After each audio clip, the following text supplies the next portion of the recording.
मुख्यमंत्री नीतीश कुमार द्वारा यह योजना चलाया गया था, नल जल योजना, जिसमें बिहार के आवाम का टैक्स के पैसा लाखों करोड़ रुपया को बर्बाद कर दिया गया। पूरे बिहार में अगर देख लिया जाए तो जो 5% नल जल वाला जो है टंकी, वो भी काम नहीं कर रहा है, तो ये तो बर्बाद कर दिया गया नीतीश कुमार जी के द्वारा। तो जमीन रजिस्ट्री करवा ले, उसके बाद दाखिल खारिज कराने के लिए जाए ब्लॉक में, अंचल में, और रसीद कटाने का जब बारी आए तो बिना 5,000 10,000 रुपया दिए सीओ को और कर्मचारी को रसीद उनका नहीं कटेगा। राजस्व विभाग में सबसे ज्यादा करप्शन है, और कोई भी करप्शन, कोई भी रिश्वतखोरी डायरेक्ट निचले स्तर पे नहीं होती, वो ऊपरी स्तर से नीचे नीचे तक आता है, ऊपर से नीचे तक आता है। कोई भी रिश्वतखोरी या कमीशन जो वाला जो भाव होता है, तो इस राज्य का स्टेट लेवल का जो गवर्नमेंट है वही भ्रष्ट है। जब स्टेट में बैठे हुए सरकार भ्रष्ट होगा तो उसका कर्मचारी जो होगा, उसका ब्यूरोक्रेट्स होगा, वो तो भ्रष्ट होगा ही ना भाई। हमारे जो प्रधानमंत्री जी है नल जल योजना का इतना बड़ा जल का समस्या दूर किए हैं, सड़क का समस्या दूर किए हैं, आपको हाईवे का समस्या दूर किया, न जाने कितने समस्याओं को मोदी जी ने दूर किया। लेकिन आप जाके देखिए वहाँ की विधायक, जहाँ से आरजेडी की विधायक जीते हैं, वहाँ नल जल की योजना भी जो है असफल रही है। मोदी जी का काम है हर घर नल जल पहुंचाना, लेकिन वहाँ का जो विधायक है रिपेयरिंग, आप जाके देख लिए सारा जगह जो है वहाँ का टूटा फूटा हो गया नल। तो वहाँ का काम क्या है? वहाँ के विधायकों, लोकल विधायक का ही ना काम है। अब हर बार मोदी जी अपना फंड तो भेजेंगे नहीं, अब हर चीज तो देखने आएंगे नहीं। अब वहाँ के लोकल विधायकों का काम है ना कि आपको देख रेख करना। देखिए, सबसे पहले बताते चले कि नल जल योजना जो था वो प्रधानमंत्री के नहीं था, मुख्यमंत्री के था। मुख्यमंत्री नीतीश कुमार द्वारा यह योजना चलाया गया था, नल जल योजना, जिसमें बिहार के आवाम का टैक्स के पैसा लाखों करोड़ रुपया को बर्बाद कर दिया गया। बर्बाद कर दिया। बिल्कुल, बिहार के ग्रामीण इलाके में नल जल योजना का कोई आवश्यकता नहीं था, समझे। उसमें प्रदेश का लाखों करोड़ रुपया तो बर्बाद किया गया। उसमें ये भाई साहब बता रहे हैं कि विधायक आरजेडी का काम नहीं किया, लेकिन आपको बताते चले कि नल जल योजना को जो पैसा था, फंडिंग था, वो डायरेक्ट है ना, जो ग्रामीण वार्ड कमिश्नर होता है उसके अकाउंट में गया था, और वार्ड और मुखिया को मिलकर काम करना था, जिसमें लगभग आपको 50% पैसा एक एक आदमी जानता, जो ग्राम से आते हैं, जो जिसको ग्रामीण इलाके में राजनीति का समझ है, वो आदमी समझते हैं बेहतर रूप से कि इसमें 50% पैसा कमीशन में चला गया था। आपको कलेक्टर से लेकर और उसके बाद वीडियो से लेके इंजीनियर से लेके ओसीआर से लेके उसका एस्टिमेट बनाने वाला हो, तो यहाँ से लेकर सब में 5% 10% वितरण हुआ। 6 महीना 2 महीना 4 महीना साल भर चला, जहाँ उसके बाद सब के सब ठप हो गया। पूरे बिहार में अगर देख लिया जाए तो जो 5% नल जल वाला जो है टंकी, वो भी काम नहीं कर रहा है, तो ये तो बर्बाद कर दिया गया नीतीश कुमार जी के द्वारा। अब नीतीश कुमार जी पिछले 20 सालों से मुख्यमंत्री है, 18 साल से मुख्यमंत्री है। इस 18 साल के मुख्यमंत्री में एक मनबरू गार्जियन टाइप का नहीं होता है नेता।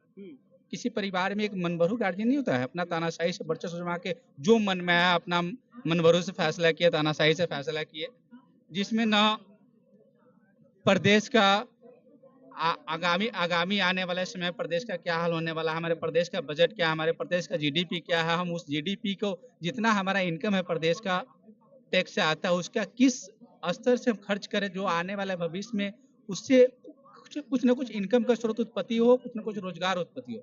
तो बिहार का सबसे ज्यादा जरूरत था बिहार में इंडस्ट्रीकरण करना, जिससे हमारे युवाओं को रोजगार मिले। अब यहाँ के कुछ लोग लॉजिक देते हैं कि बिहार में कोई समुद्र किनारा नहीं है, इसलिए इंडस्ट्रीकरण नहीं हो सकता है। आप यहाँ देख लो, बगल में कोलकाता शहर है, वहाँ गंगा नदी से ही निकला हुआ हुगली नदी है, वहाँ ओनली फॉर एक नदी है हुगली नदी, वहाँ इंडस्ट्रीकरण, हुगली नदी के पूरे कात में इंडस्ट्रीकरण है। वहाँ के हमारे बिहार से युवा जाते हैं, वहाँ मजदूरी का काम करते हैं, लेबर का काम करते हैं, उसमें लोहा उठाने का काम करते हैं। एक चीज बताइए, अभी जो है बात आपने बोला कि इंजीनियर कुछ कमीशन ले लेता है नल जल में, कोई कुछ ले लेता है, लेकिन इंजीनियर सारे जो कर्मचारी जो कमीशन लेते हैं नल जल के योजना में, उन पे कार्रवाई क्यों नहीं होता है? कार्रवाई होनी चाहिए ना पहले, क्योंकि सरकार तो यहाँ नल जल के विकास के लिए पैसा देती है, तो विकास क्यों नहीं, आखिर कमीशन क्यों?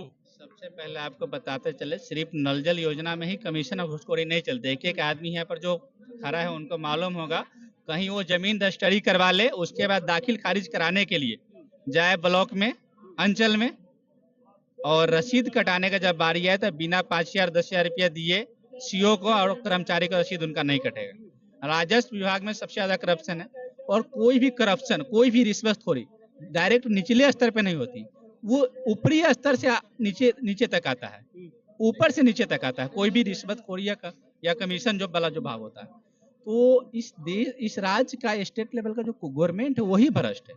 जब स्टेट में बैठे हुए सरकार भ्रष्ट होगा तो उसका कर्मचारी जो होगा, उसके ब्यूरोक्रेट्स होगा, वो तो भ्रष्ट होगा ही ना भाई। और नीतीश कुमार जी जो है, ये ब्यूरोक्रेट्स को इतना मनोबल को बढ़ाते हैं कि इनके शासन काल में तो कमीशन खोरी और ज्यादा बढ़ गया हुआ है। और सेकेंड नंबर बात कि बिहार का अभी सबसे बड़ा मुद्दा है कि आगामी 2025 के विधानसभा चुनाव में अगर आरजेडी या जन स्वराज का सरकार बनती है, शराबबंदी को बंद कर दिया जाएगा, शराबबंदी को खत्म कर दिया जाएगा, शराब चालू। क्योंकि अभी पिछले 8 साल से 2016 से लेकर 2024 तक पिछले 8 साल से शराबबंदी है पूरे बिहार में। 2016 के आंकड़ा मैं बताता हूँ, 9,500 करोड़ रुपया का प्रत्येक साल नुकसान हो रहा था। अभी तो बढ़कर ज्यादा हो गया। आप स्टेट का चीफ मिनिस्टर है, आप कोई फैसला अगर लिए हैं, हमारे जीडीपी में अगर नुकसान हो रहा है तो कहीं ना कहीं दूसरे एंगल से इनकम का स्रोत बनाना चाहिए, वो तो किए नहीं। पूरे बिहार में अब तक 18 साल में और बर्बाद करने का काम किया है। पिछले 40 साल कांग्रेस ने बर्बाद किया, और बाद 15 साल आरजेडी बर्बाद किए, लालू और राबड़ी जी। उसके बाद पिछले 18 साल से नीतीश कुमार जी बर्बाद कर दिए हैं।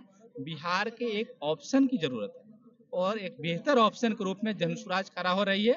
बिहार के युवाओं के बेहतर भविष्य के लिए बिहार के जनता जनसुराज को वोट करे और एक नए विकल्प के रूप में जनसुराज को स्थापित करे। हमने 15 साल मौका दिया आरजेडी को, 10-20 साल मौका दिया बीजेपी और जेडीयू गठबंधन को, 40 साल मौका दिया कांग्रेस को, 5 साल इसको भी देकर देखते हैं ना। इनका सोच अच्छा है, बेहतर है। बिहार के लिए बात करें, जाति धर्म समुदाय से ऊपर उठकर बिहार के युवाओं के लिए बात कर रहे हैं, बिहार में पलायन रोकने के लिए बात करें, बिहार को इंडस्ट्रीकरण करने के लिए बात करें। इनको एक मौका दिया जाना चाहिए। अभी तो हम बिहार की जनता के बीच थे। देखिए, इनका बात जो है सुनने में हमको बहुत ही अच्छा लगा। चाहे तो वो रसीद कटवाना हो, चाहे तो दाखिल खारिज करवाना हो, चाहे नल जल की विकास का पैसा आता हो, कहीं ना कहीं तो जो है कर्मचारी वहाँ का घूसखोर जो होते हैं, घूस लेकर विकास को दबाया जाता है। और कहीं ना कहीं तो जो है रसीद कटवाने जाते हैं तो कहीं ना कहीं तो पैसा मांगा जाता है। इन भाई साहब का बात जो है हमें बहुत ही अच्छा लगा और उम्मीद है कि सरकार चाहे तो किसी भी का हो, कार्रवाई होनी चाहिए। कार्रवाई इसलिए होनी चाहिए क्योंकि गरीब को कहीं ना कहीं जो है दबाया जाता है। और उम्मीद है कि कर्मचारी हो या इंजीनियर हो, कार्रवाई जो है सभी पे होनी चाहिए, क्योंकि यहाँ बिहार की जनता का कम से कम कार्रवाई होनी चाहिए। क्योंकि रसीद कटवाने जाए तो घूस, नल जल की पैसा आए तो घूस, हर चीज में घूस लग रही है, तो कार्रवाई होनी चाहिए। सरकार चाहे तो किसी भी की हो, बीजेपी के हो, आरजेडी के हो, जदयू के हो। आपका क्या प्रतिक्रिया है कमेंट बॉक्स में जरूर लिखें। तब तक के लिए जय हिंद, जय भारत।